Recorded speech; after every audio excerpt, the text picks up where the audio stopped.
पशुपालन विभाग में 5.21 करोड़ का घोटाला। चहेती फर्म को फायदा पहुंचाने के लिए की वैक्सीन खरीद। घोटाले के लिए तोड़े नियम। जांच रिपोर्ट में दोषी होने के बाद भी कार्रवाई नहीं। पशुपालन विभाग में एफएमडी टीकाकरण अभियान के तहत वैक्सीन खरीद में नियमों को तोड़ते हुए अनावश्यक वैक्सीन खरीद का मामला सामने आया है, जिससे सरकार को 5.21 करोड़ रुपए की वित्तीय हानि होना बताया जा रहा है।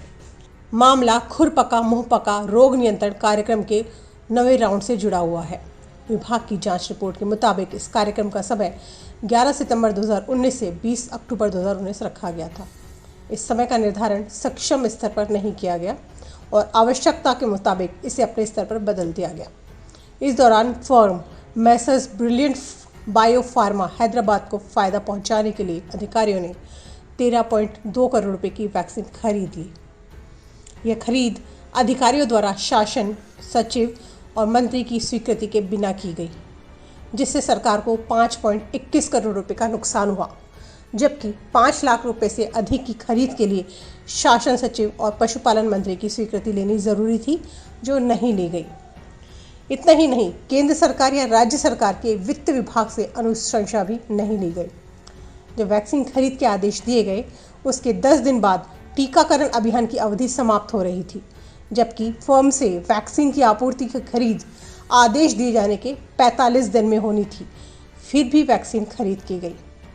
खरीद के समय विभाग के पास 70.92 लाख डोज उपलब्ध थे, फिर भी यह खरीद की गई। कार्यक्रम के समय में बदलाव। जांच रिपोर्ट के मुताबिक खुरपका मुंहपका रोग नियंत्रण कार्यक्रम एफएमडी-सीपी के 9वें राउंड की अवधि 11 सितंबर 2019 से 20 अक्टूबर 2019 रखी गई थी।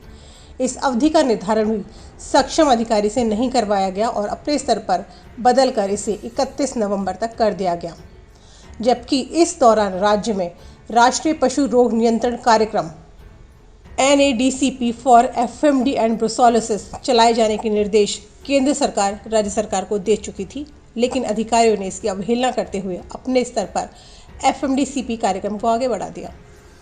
जांच में दोषी, फिर भी कार्रवाई नहीं। प्रकरण सामने आने पर संज्ञान लेते हुए वित्त विभाग से प्राप्त सुझाव की अनुपालना में पशुपालन विभाग ने 30 जुलाई 2020 को शासन उप सचिव की अध्यक्षता में कमेटी का गठन किया।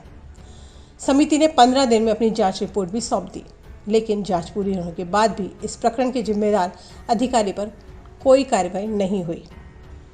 आइए अब सुनते हैं कि इस पूरे प्रकरण को लेकर क्या कुछ कहना है इंडियन वेटरनरी एसोसिएशन के general secretary doctor Inderjit Singh का। अधिकारियों ने बिना शासन स्तर से स्वीकृति लिए अक्टूबर 2019 में एफएमडी वैक्सीन की नियम विरुद्ध खरीद की और आरोपित अधिकारियों पर आज दिनांक तक कोई भी कार्रवाई नहीं हुई है। जी बिल्कुल। नियम विरुद्ध वैक्सीन खरीद के राजस्थान में सरकार को 5 करोड़ 21 लाख रुपए का नुकसान हुआ, पूरा लगाया गया इनके द्वारा। और आरोपित अधिकारी अब निदेशक के कार्यवाही की तैयारी कर रहे हैं, लॉगिंग कर रहे हैं अपने लिए। तो मैं तो चाहता हूँ कि इस प्रकरण में जो भी दोषी अधिकारी हैं उन पर उचित कार्रवाई हो और माननीय मंत्री महोदय से और मुख्यमंत्री महोदय से यही अपील करूंगा कि एक ईमानदार अधिकारी को ऊपर बैठाया जाए निदेशक के पद पर और जो भी दोषी अधिकारी हैं उन पर कार्रवाई की।